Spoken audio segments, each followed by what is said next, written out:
Hello, Dr. Brezinski. How are you today? Thank you for having me. I really appreciate it. Wonderful, wonderful. It's an honor. Yes, yes. So let's get started here. Welcome to Lagniappe Live. I'm looking around to see where my windows are, and I keep seeing where it's saying that it's upcoming. So I hope we're recording. But at any rate, we're going to get started. As I said, it's a pleasure to have you here today with us, and let's get started with your first question. Now, Okay. when we think about the work you do and the leadership that you have made a meaningful impact with your audience and your community, and I'm just excited for our audience to hear about your journey. Um, so, for those of you who for those who may be meeting you for the first time, can you introduce yourself and share the mission behind your brand and what inspired your focus on autism support and women's empowerment? Well, thank you very much. So the autism that you started to talk about, it so happens that my eldest son is autistic, and he's a beloved member of the community. He's happy, he's successful. And parents started coming to me and asking me to do for their child what I did for mine. Mm. What they didn't know was that I'm also autistic and I've overcome my own, social and neuroatypical challenges. And so between those two things, I became really successful in terms of working with people with autism, improving their daily lives, either their home or if it's their job or in the classroom, whatever it is. There's a lot of different characteristics I hope we'll get into with autism. And so, like personal hygiene and communication and things of that nature. And then what happens is that my business has been word of mouth, specifically from parents who were really happy what I did, told other parents who told psychologists. And I also, in order to help a lot of my autistic adults, I belong to 9 chambers of commerce. I speak at Oh, everywhere that I get asked, at Rotaries, all kinds of community centers, all kinds of people ask me to talk. My mission is to help to teach people about autism. And I think that's really important because there's a lot of misinformation about it. My course that I teach is called Autism, the Causes, the mm, Characteristics, and the Choices We Make in Terms of Helping Them. And so what happens is that and of course I keep studying all the time. But to answer the second part of your question is oftentimes working with autistics 24/7, I become burned out. mm. And so in the process, I mean, I'm 77 years old. In the process, I've become a socially responsible serial entrepreneur. I started the first holistic health center I look for niche markets. I started the first holistic health center in Philadelphia called Life Creations. I started Earthwise, the first environmentally friendly wholesale retail store, and Earth Heart Foundation. I built a skateboard park in Charlottesville, and I have what you referred to as my women's group. And my women's group was started because my 3 best friends died within a year. Mm. And I don't know if you know, it leaves a gap in your life.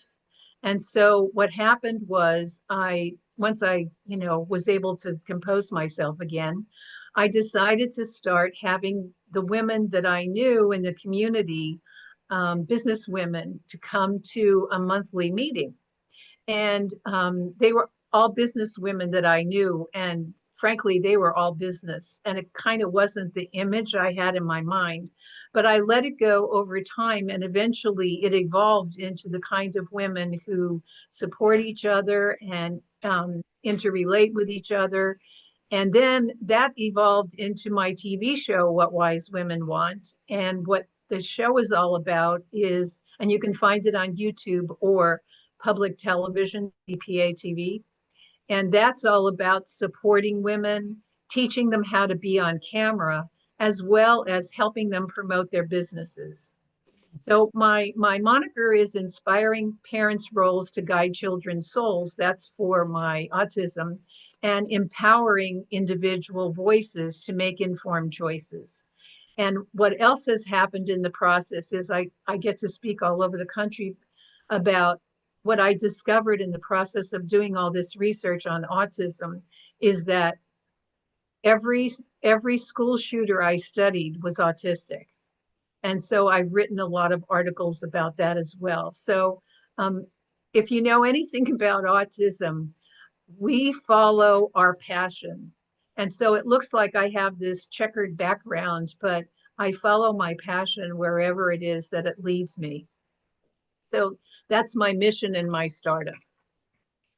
That's awesome. And we kind of have the same background in instance of losing a friend. And you have so many platforms, and you talk about your age, but you look great, you're still getting around, you're still here for one. I think what keep you young is all of the platforms that you are engaged in, or the various activities, events, and so forth. I I think didn't even tell you that I bought a 5-acre property that was a fixer-upper property for the last 5 years. And I've been on my downtime, I work on that. Oh my goodness. Oh my goodness. Well, continue to stay young and beautiful. Thank So, you. question number two. Um, this is about on audience and impact. So, who are the primary communities you serve, and what core needs are you most passionate about addressing, whether that's family of autism, young adults, educators, or professional women? Well, I will say all of the above. My perspective obviously is, very unique because I'm a mother, a grandmother, a businesswoman, a psychologist, so and a professor, as well as doing, TV and radio. So I have this unique perspective. My clients are ages 4, and right now I have a 55-year-old. So Oh, what that does is, when I'm working with children, I recognize what kinds of skills they're going to need in the future. So that's why it really helps me in the adult autistic community. There are very few people who know how to work with adults. I also work with both the speaking and non-speaking community. oh, And working with the non-speaking community is really amazingly challenging, obviously, because the difficulty in communication. There's no true. one size fits all for, the work that I do. Mhm. And what happens is what I can glean from the information that is given to me. I do in-depth studies of the entire family. And I work with both, if it's the parents, the grandparents, I even work with great grandparents and siblings. And I get different perspectives, and I find out birthing, what happened during their birth, if any of the characteristics that I see in the children are showing up in parents or grandparents. And for the majority of young people and older people that I work with, I can see the vestiges of autism in them. So the Mm. different practices that I use are medical anthropology, narrative medicine, and functional medicine.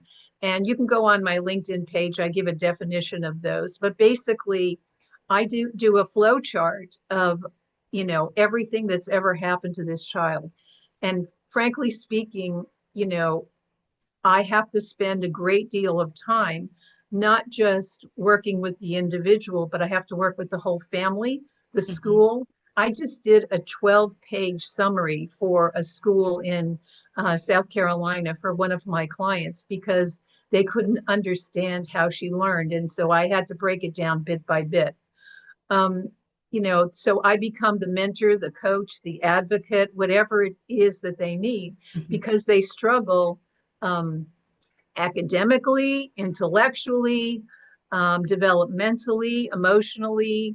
And so I have to work with everybody, the caregivers, the educators, the parents, even a lot of them um, go to live with grandparents in order to be able to help them get into the right place, because oftentimes grandparents are retired. And so many of the skills that, some of the skills that, I have to work with, I basically put in 4 different categories, which are, um, you know, uh, personal in terms of communication. I also do teamwork. I also do professionalism. So, and each one of those are characteristics you can break down into, different categories depending on what the person really needs. And so um, that's basically what I do. Um, so, in terms of what it is that they need, everybody is different. Mhm. There's no one size fits all. It's called a spectrum for a reason, because, at the lower end of the spectrum, some people have no skills whatsoever and will never function independently. And at the other end of the spectrum, you might have somebody with 140 IQ who is, functioning at a very high level. And I see the entire spectrum. So I have to sit down and really work through what it is that what kinds of skills they have and what kinds of skills. And the thing about my clients is, especially those who can talk for themselves, is that I ask them what their goals are. I ask the parents what the goals are, give me 3 goals, and I ask the young people that I work with what their goals are. And inevitably, every time the young people say to me, it's either education or a job. I want a boyfriend or girlfriend, and, I want people to like me. Mm. And so, fitting in is really important to many of the people that I work with. Yeah, fitting in is I mean, even you think about when we were in grade school and so forth, even as adults, we are at parts where we are trying to fit in or, et cetera.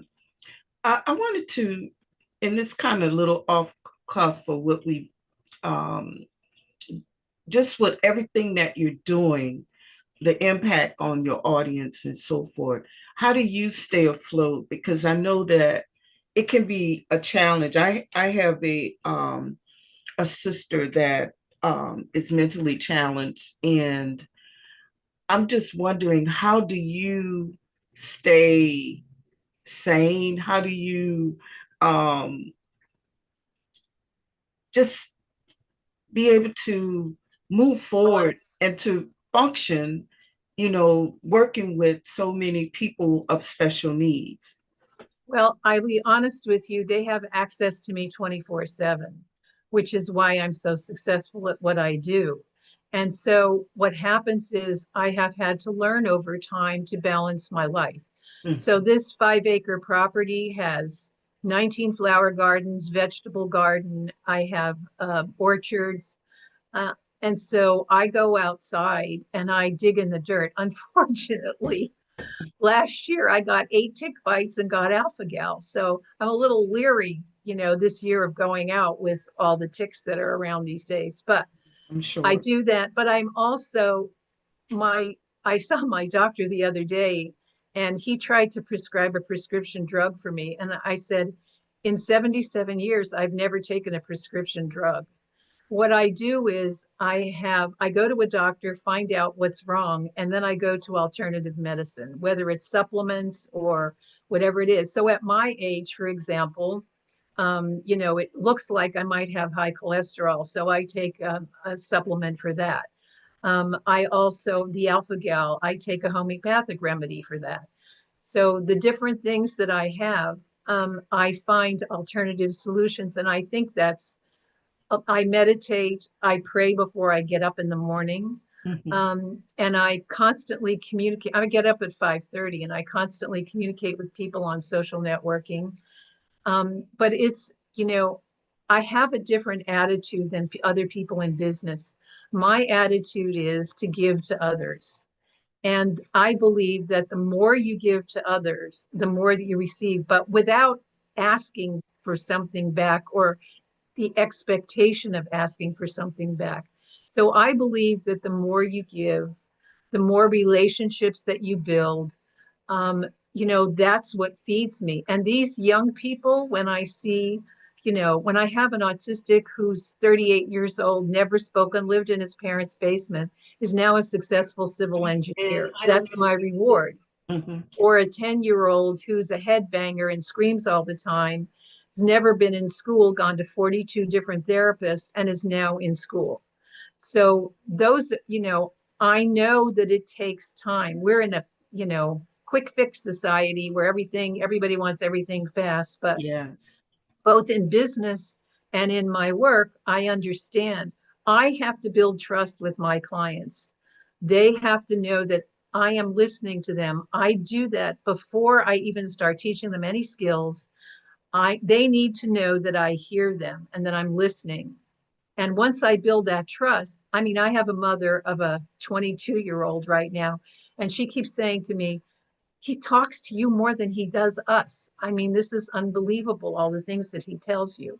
So, and the other thing is that, it's rewarding to me that I'm autistic. I know that sounds crazy, Mm. but I know how to ask the right questions. I know how we think. And so it helps me to help that person.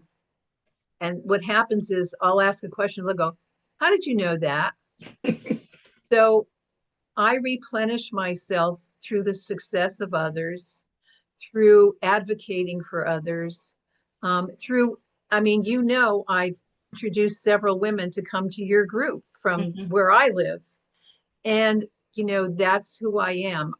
I don't, I didn't expect anything from the two women I sent there. But I know that, more is more. It's not a pie that's, that you cut up into pieces and you give part and you give part. You get back as much as you give. And that's my Absolutely. personal philosophy. And I think that's what that and I'm an organic, I eat organically. I don't eat anything sprayed. I can my own food, my own vegetables. And so, I came from two sets of families. I'm only a second generation American who were farmers Mm. who lived off the land. And so I continued that with myself and my own children who are all healthy as well. That's amazing. That is awesome. I think it's important, especially as we get older, right, to take care of ourselves. And as you know, that's the one reason why I started this group, because of the loss of my girlfriend, and also for us as women, because we wear so many hats. And oftentimes, it's not that we don't take care of ourselves, but we love what we do. We're caregivers or whatever we're doing. We want to do the best that be the best at it. So we oftentimes just, I think, just do, right? And in doing, we end up either realizing that we didn't take care of ourselves and so our health began to fail or some things of that nature. So yeah, it's so important to eat right, to exercise, to get rest. That devotion and praying, that's a mental part of our being, and so that is so important. So Well, it sets the day when I mean, I don't get out of bed before I pray. I yes. have I have affirmations that I say and I meditate and I try to get my mind completely clear.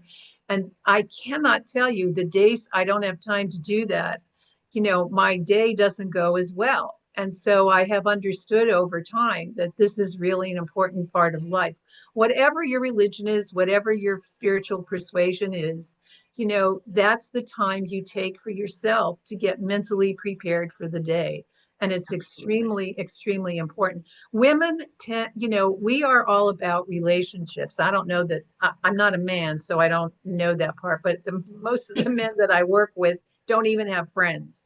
And so, we are all about relationships. And frankly speaking, sometimes we have to be really cautious about and discriminate in terms of our relationships because they can often, um, there's a fine line here with giving and with discriminating with who will keep taking from you. Hmm. And so, like, I had a mother from Taiwan. She read an article that I had written about adults and autistic adults in business. She called me Sundays, like every month for 10 years. I Wow. knew there was something she wanted. And I finally said to her, Martha, bring your son here to America. He was 50 years old when she brought him here. He had never held a full-time job. I knew that in her heart, she really wanted help and she didn't know what to do. So she brought him here. No lie, I got him independent. He's been in a full-time job for 5 years. Now he's now 55. And within 2 years of getting him independent, his mother died of cancer. Oh. So, you have to know when to discriminate with people who are going to drain you. I mean, I've had to tell siblings to grow up Mhm. because you know because they felt this is this is why I work with the whole family. Oftentimes siblings have a problem because the autistic got all the attention and they didn't, and they need therapy as well Mhm. because, like the headbanger, the 10-year-old, once he became successful and in school, his two younger siblings decided, well, Daria pays attention to our brother when he's screaming, so let's all scream. So I had to work with them. Oh my, I mean, I've been through that, as I said, I have a sister that's special needs, and there have been times where even as young, because I'm the baby, so oftentimes I probably felt that as a kid, we could be very selfish, that all attention was being sent to her. But I know now and I understand it. It's not just about artistic or kids of special needs. It's even regular kids, right? It's the same thing. If you have a sibling, there's sibling rivalry, and there's just a lot of stuff that come in with it. Well, one of the things that, people don't understand about autistics is we see the world differently. We actually see the world differently. Mhm. And it's difficult for people to be in our shoes. And so, there's several different kinds of seeing. So there's circumstantial seeing, where if you're driving, well, let's see, if you're driving down the street, you're aware of your surroundings. Well, that's so you're unconscious of, how fast you're going. You're not paying attention to every single thing. You understand the circumstances around it, and you're able to drive. And then there's where you focus. You're focusing on the road. That's another kind of vision. Mhm. So what happens with autistics is we see everything at one time. And Mm. so we're bombarded by stimuli all the time. And that means that I can't sometimes look you in the face and you're talking to me and I'm trying to figure out what your face is telling me. Mhm. So I might turn my head, which means that I look like I'm rude and I'm not looking you in the eyes. And Oh. I will turn my head so that I can listen to what you're saying without trying to figure out what your body language and facial Mhm. and your everything is telling me. And so people don't see, so when an autistic doesn't look people in the eyes, they think they're rude, and that's not it. The other part is, processing issues. So you might ask me a question, but because of the way my brain works, it may take me a few seconds or minutes to answer the question, which is, frustrating for people Mhm. who are on a job. And Right. I teach coworkers how to deal with that as well. For example, when I was young, and had a multiple choice question, whenever we got multiple choice question, I would labor over the first one, looking at all the different answers, comparing and contrasting it. The whole class would be finished taking the test and I'd still be on the first question. So that's what processing issues look like. Mhm. We also, don't a lot of people don't have boundaries. They don't know, because they're people pleasers. They don't know when to say no, or when somebody is they don't have discrimination. When somebody's not a good person, they can't figure it out. Mhm. Or they might irritate people by doing stimming. You know what stimming is? Not exactly. So they might be doing this, or twirling their hair, or Oh, biting okay. their nails, or rocking back and forth, or tapping their feet. So I took a group. So I have socials for them once a month, adult autistics, and Hmm. they decided they all wanted to go to a movie together. So I thought, okay, so I took them in the middle of the afternoon so that, there wouldn't be a whole lot of people. And sure enough, talk about not having boundaries. They would talk to the screen, they talk to each other, they, try to what did they talk?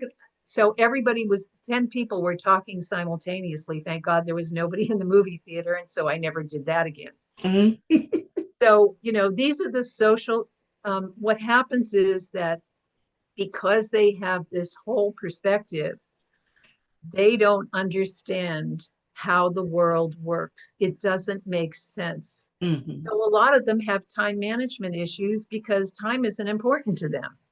They can't understand why we look at a clock to do what rather than doing what we need to do. So, these are some of the kinds of issues, time management, money management. They just don't fit in because things don't make sense. One of the biggest things is the way the school day is created. You know, it just why are you chopped up? Why are you leaving this topic in 55 minutes? Why can't we keep on going? They hyper focus. Why Hmm. can't we keep on going with this topic? Why you'll miss the whole thing if you don't keep on going. So there's a lot of different, and one of the major things I see with autistics is bullying. I don't think I have ever met an autistic who hasn't been bullied at some point or another in their life.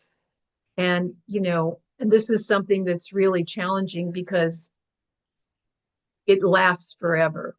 And, this is why they have difficulty in social relationships, is because they're not quite sure who they can trust.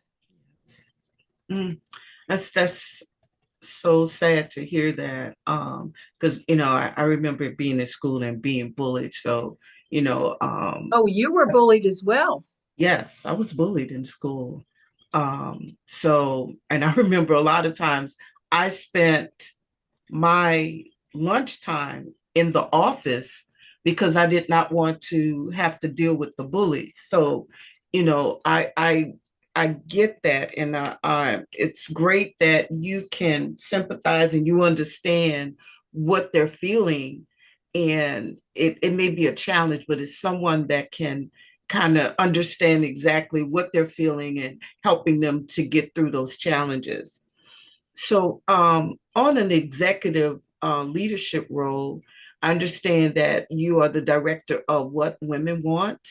What So, wise, what I'm wise, sorry, What Wise Women Want. yes. How did that organization begin? What is its purpose? And how does it align with and complement your broader mission? Well, as I said earlier, and by the way, wise is spelled with a Z Mhm. because what wise women want was already taken. So Okay.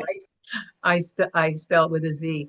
So as I said earlier, I lost my three best friends, and I was floundering.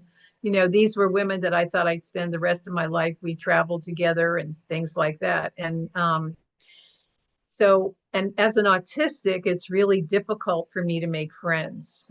I can go to a party of people that I know and stand outside the door, or sit in a corner and Mhm. not interact with people. And so I have to force myself all the time to be out in the world, because basically I'd rather sit home and write. But anyway, so I decided to start this women's group with, all the women that I was working with in the community. And when it first started, it was the most boring experience I've ever had, because everybody wanted to talk about their businesses. And it wasn't what I was I wanted it to be much more of a social relationship kind of. And so I let it go. And within 2 years, it attracted the right kind because I visualized it Mm-hmm. and I wrote affirmations about what I wanted. And those women showed up, and eventually several of them became best friends, and I started all over again, even though they're all younger than I am. But, you know, and what happened is you know, they understood what I was moving towards in terms of building relationships rather than building businesses, so to speak. Mm-hmm. And, they shared experiences with each other. They were Democrats, Republicans, every religious persuasion. And everybody felt comfortable. It was so interesting because when COVID showed up, I had to stop. And once COVID was over, they were all begging me to start it all over again. And ironically, the restaurant we had meetings in closed because of COVID. Oh. But anyway, so they started talking to me, and I realized that many of them did not have the skills they didn't know how to promote themselves. They didn't know how to talk on social media or on TV. And so I decided to have a TV show, and I went to Oh. public television, and I said, this is the TV show I want. And, can we make it happen? And they said, sounds fantastic. And it's a local station. It was local station doing local programming. So I would pick a topic, and then I would ask 5 women to be on a panel to talk about that topic, Okay. knowing that maybe 4 would show up or 3 would show up because of, conflicts and things like that. Frankly, it was like herding cats, trying to get them on the same day at the same time. But anyway, so I have a wealth of shows with all kinds of topics related to women, family, education, business. You can find them all on YouTube under my name, Dr. Daria M. Brezinski. And what I did was I took that opportunity. So beforehand, I teach them I give them all the questions. I had them, write out the answers before the show, and so they would feel comfortable. And, I taught them how to be it with the microphone, where the cameras were, how to talk in the camera. And many of them went on to do, blogs with social media. And in the process, I was also promoting all of their businesses or whatever it was they were doing. So, and those women, oftentimes they are the ones who send me clients, the ones who were on even though it had nothing to do with autism, many of the times, they say, hey, you need to go talk to Dr. Brzezinski. She might be able to help you. Mm-hmm. So, it wasn't spreading myself thin. It was really a lot of fun. It's really a lot of fun developing and helping women to find their voice. And a lot of women don't have that opportunity. One of the reasons why I started this was the president of my bank sat me down one day and said, can you do something? She said, I have all these women whose husbands died, and the husband took care of the finances. Mm.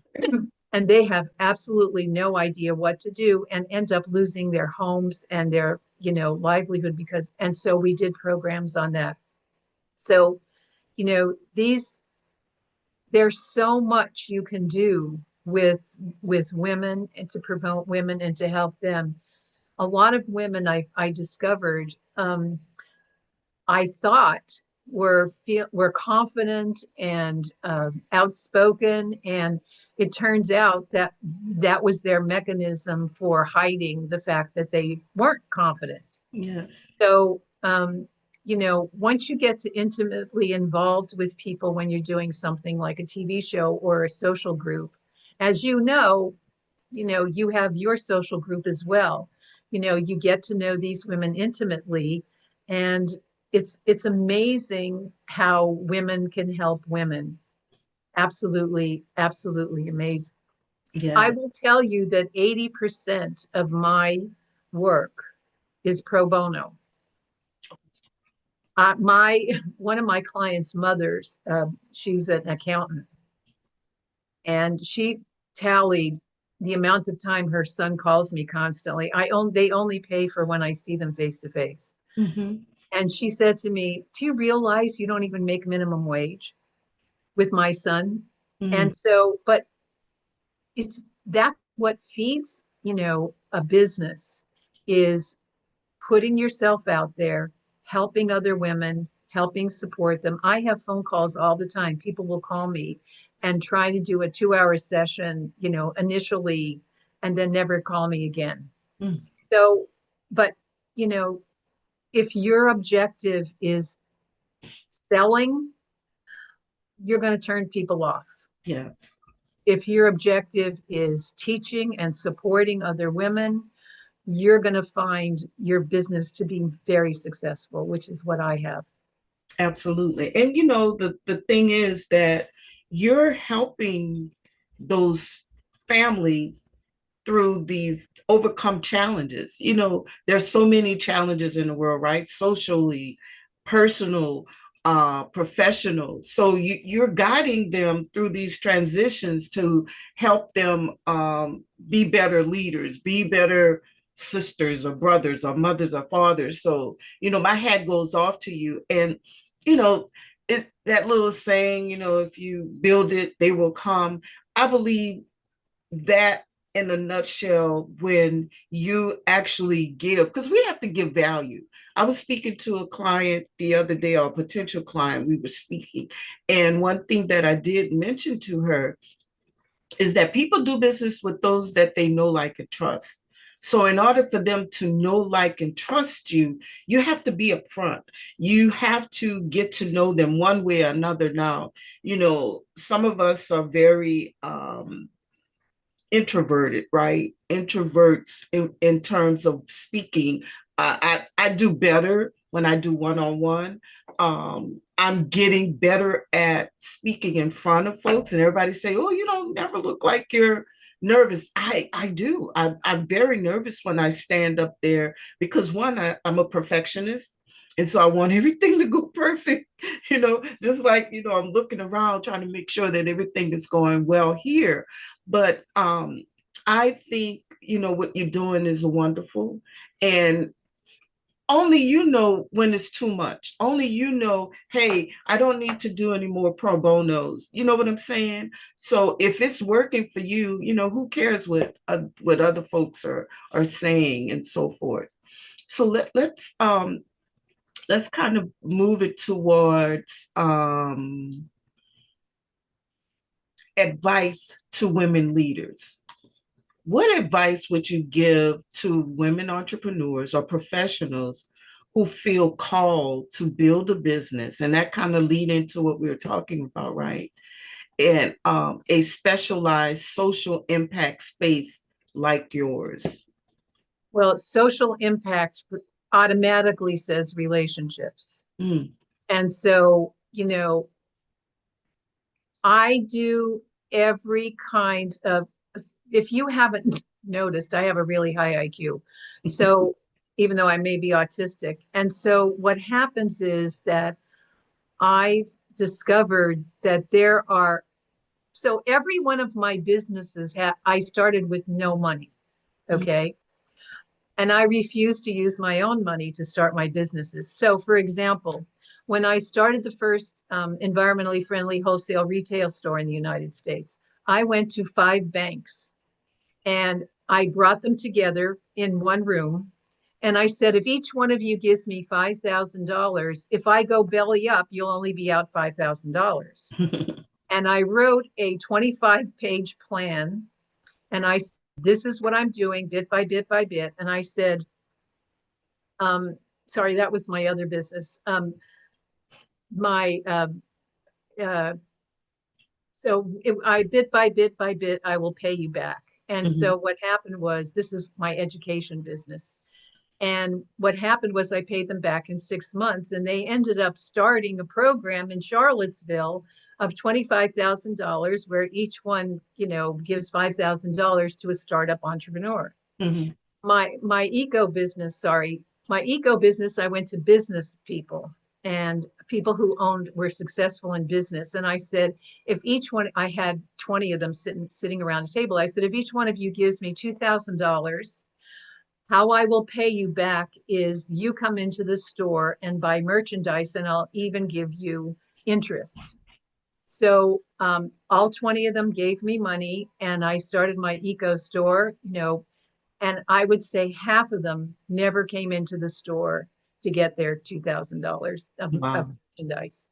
So, but integrity is really important in business, especially if you're doing, a social kind of business. Absolutely. People find out that you are dishonest, that, you're not who you say you are.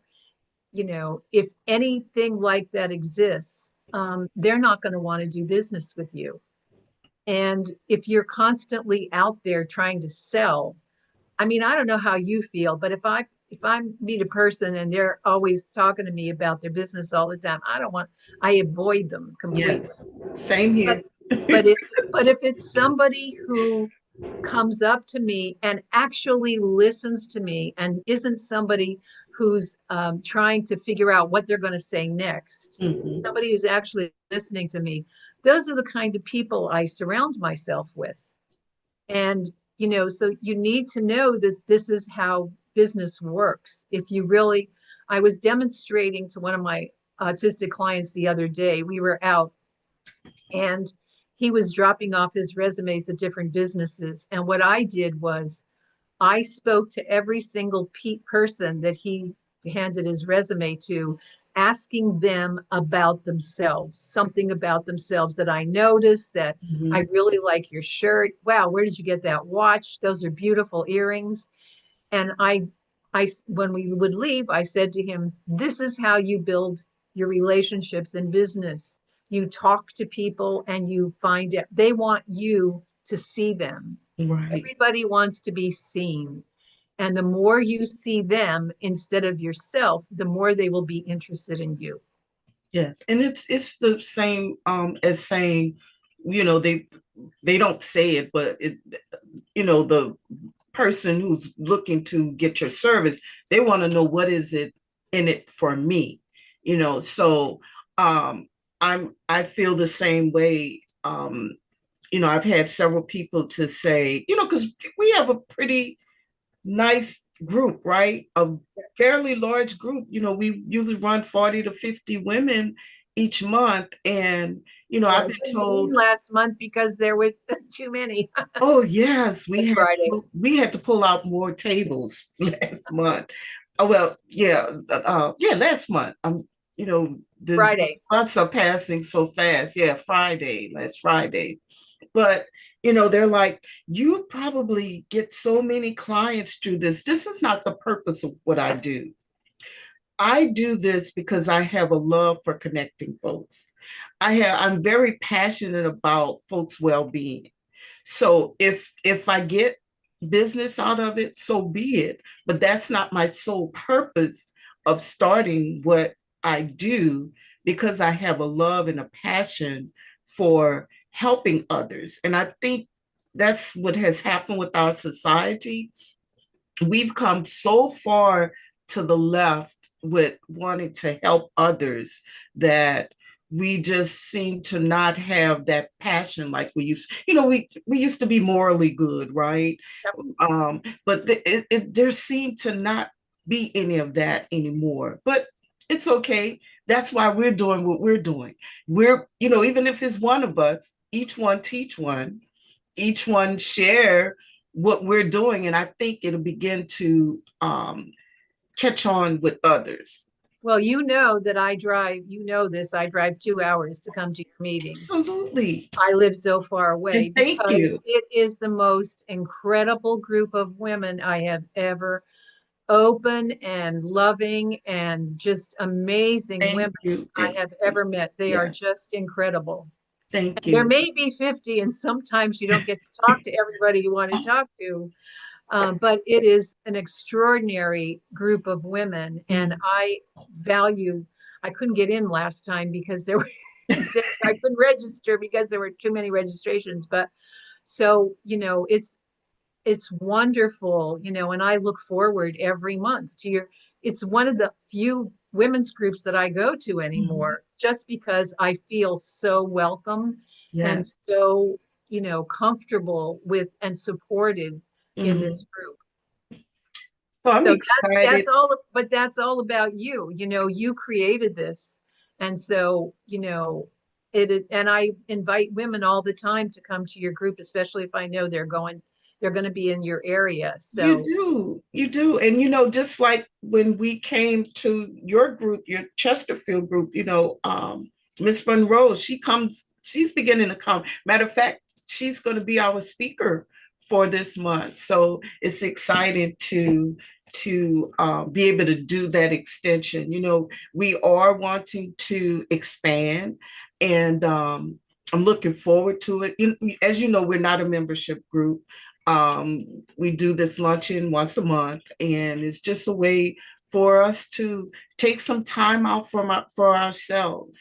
Um, so, as we talked about the advice of giving women entrepreneurs and so forth, tell me, and I know you have so much that's going on, the books that you've written, the podcasts, and all everything of that nature. What exciting project programs or initiatives are on the horizon that we should be watching out for? well, I wrote 4 books during COVID, and once COVID ended, my business was 24/7. So I never got to edit or publish my books.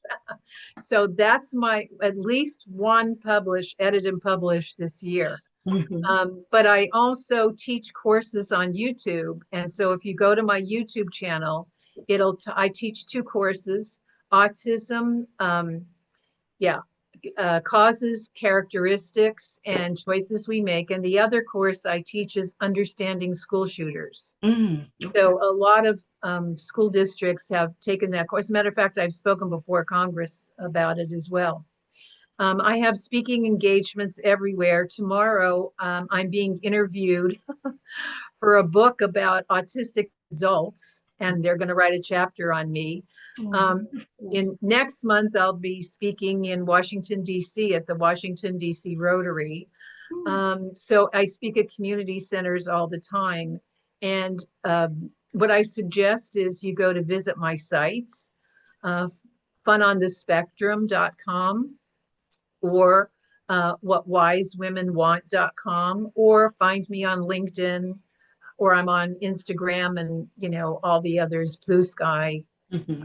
And you can get updated on the various kinds of things that I'm doing. Um, because I constantly get asked. And I will tell you that one of the great places, if you want to do public speaking or you want to get yourself out there, LinkedIn is a great place to, this is where I get many, many of my speaking engagements. Mhm. So, but the thing I learned from one of my clients, who I got at 21 years old, he uh, he had spent 3 years in his room. Mhm. He didn't speak, and all he wanted to do was die, he told me. Oh, He now has 290,000 followers on YouTube, and he's taught me how to, he sells merchandise, he does all kinds of things.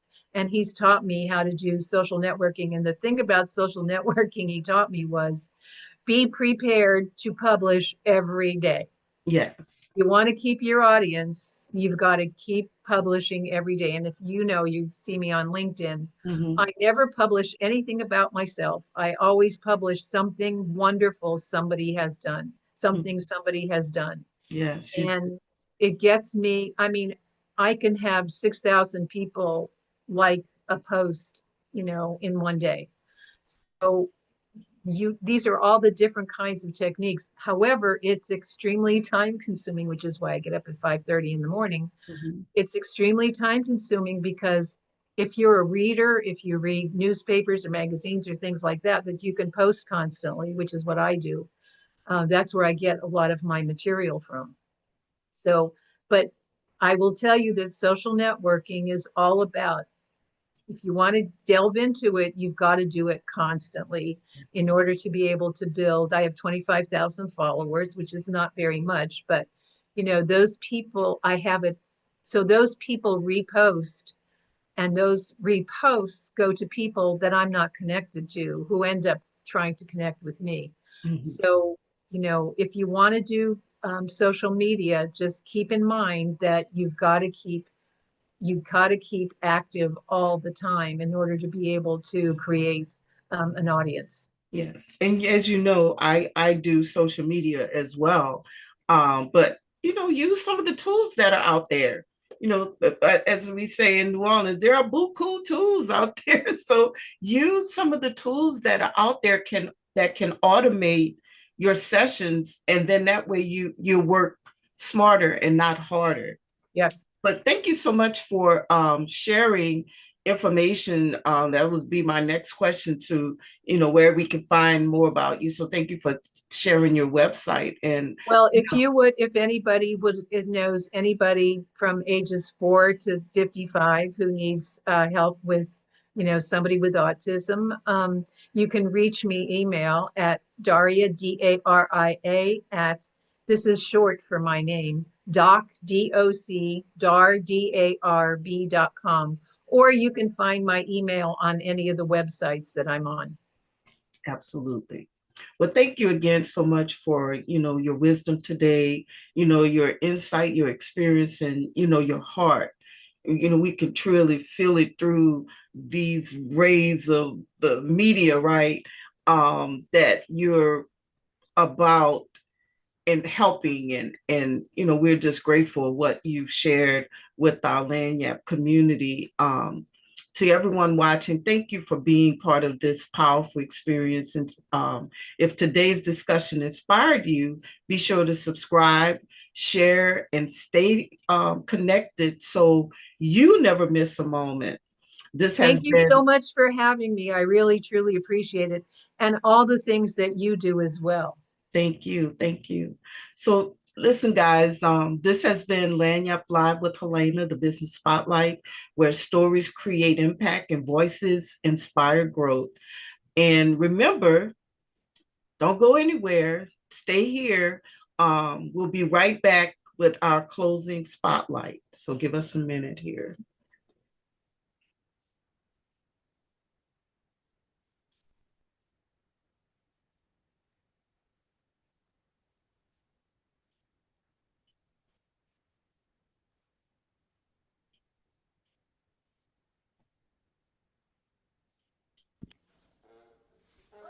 Thank you for spending time with us on Lagniappe Live with Helena, the Business Spotlight.